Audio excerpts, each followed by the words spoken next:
It's no secret money can't buy you love, but it's a lesson still to be learnt in Afghanistan, at least by the Americans.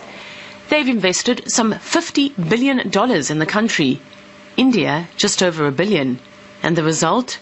Latest polls say 1 in 2 Afghans want America out, while 3 in 4 want India in.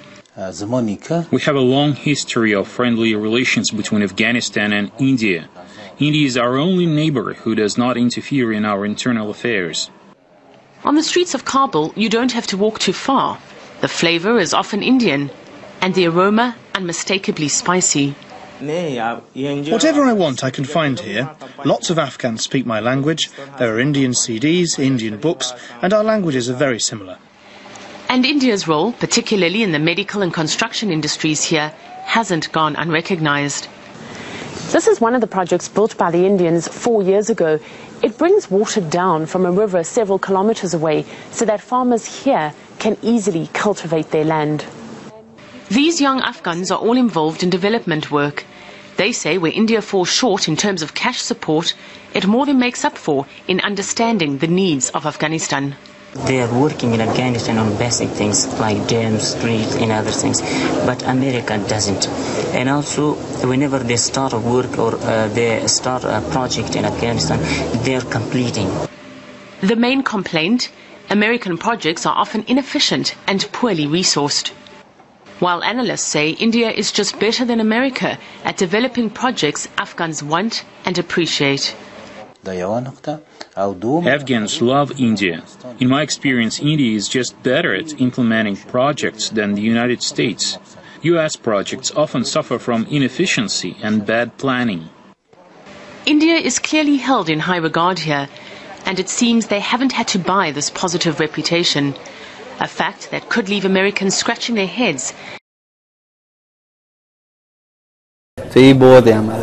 उसने रोडें बनाई है हमारे लिए, उसका company आ गई, उसके लोग अभी वहाँ पर काम कर रहे हैं, दिन रात काम कर रहे हैं हमारे साथ.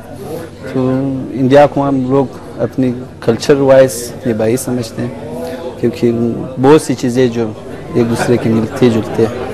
तो बहुत कुछ किया है, अभी भी बहुत कुछ करेगा हमारे साथ, हमारी उम्मीद है.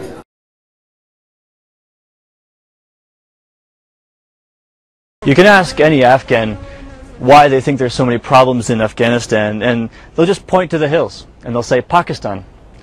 Almost every Afghan here blames Pakistan for giving the insurgents a haven, resources, and sending them over the mountains into Afghanistan to cause problems. And what's interesting actually in the last 12 months or so is the academic community that follows Afghanistan, the Western experts, have largely started to agree with the Afghans. There have been a lot of people who have started to come out and say publicly that they think the ISI, Pakistan's intelligence service, is supporting the Taliban one way or another. One of the things we looked at when we were doing the survey was, what is your attitudes towards Pakistan? We wanted to know what an ordinary Talib thinks about this country that is supposedly funding and supporting the insurgency. And what we found is actually very surprising, because the average Talib hates Pakistan, or at least says he hates Pakistan. And so what we're starting to see is a pattern of responses that suggest that, okay, if the Taliban are indeed creatures of Pakistan, that in fact they're not very obedient creatures of Pakistan. One of my friends has compared the Taliban to an attack dog on a leash that the Pakistanis are trying to use against Afghanistan, but that the dog has bitten its master, it's out of control. Another one of my Afghan friends used a different metaphor. He said, it's like burning down your neighbor's house, but then discovering that the fire has spread to your own house. In a sign of increasing tension between the two nations, the head of Afghanistan's intelligence agency has accused Pakistan of not doing enough to fight terrorism. In an exclusive interview with Al Jazeera, Amrullah Saleh says the man behind the Indian embassy bombing in Kabul is now in Pakistan, but the authorities there have failed to take action. The tribal belt, the lawless areas of Pakistan, do you think, the strongholds of, the Taliban or foreign fighters, do you think the Pakistani government has lost control of those areas? When did they try to control it? They have launched a lot of military operations against the groups there over the past few months, and we're seeing now a major military operation in the Bajur region. I'm not sure. I am not seeing any Pakistan military activity in Miram Shah. Why would you want military activity specifically there? What kind of information do you have? Because that's where terrorist groups are headquartered.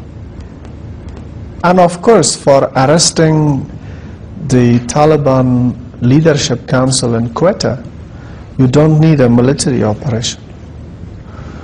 You just go and soft knock their safe houses and arrest them. Why they should need military operation? Pakistan is facing a lot of instability now. I mean, there's more attacks, more suicide bombings in Pakistan than there are in Afghanistan at the moment. The leakage of that wrong policy is now that they are facing some problems in their own country. But we are not seeing evidence. I'm repeating it. We are not seeing evidence of the relevant Pakistani institutions is strongly acting against these elements in the Pakistani soil. One of the masterminds of the Indian embassy bombing in Kabul, he lives in an area in Pakistan for arrest of whom you don't need a military force. You just send 2 security agents and he will be arrested. And they know who he is. Who is he? I'm not going to say that to the media, but they know, because we have sent that information through relevant channels and they know who he is. You have to give Pakistan a title. Is it a friend? What is Pakistan? It currently has the title of ally. Right, deceptive. So you think its title should be? It should be a hostile country, a hostile state. They take your money, they do not cooperate. They created the Taliban. They are #1 in nuclear proliferation. You name it.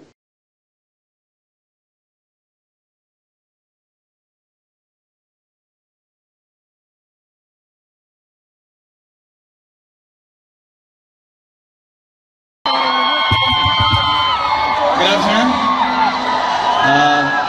We are going to perform a dance. Its name is Tarsak. And this dance is usually used in the marriage functions by the young guys. It's not a traditional dance.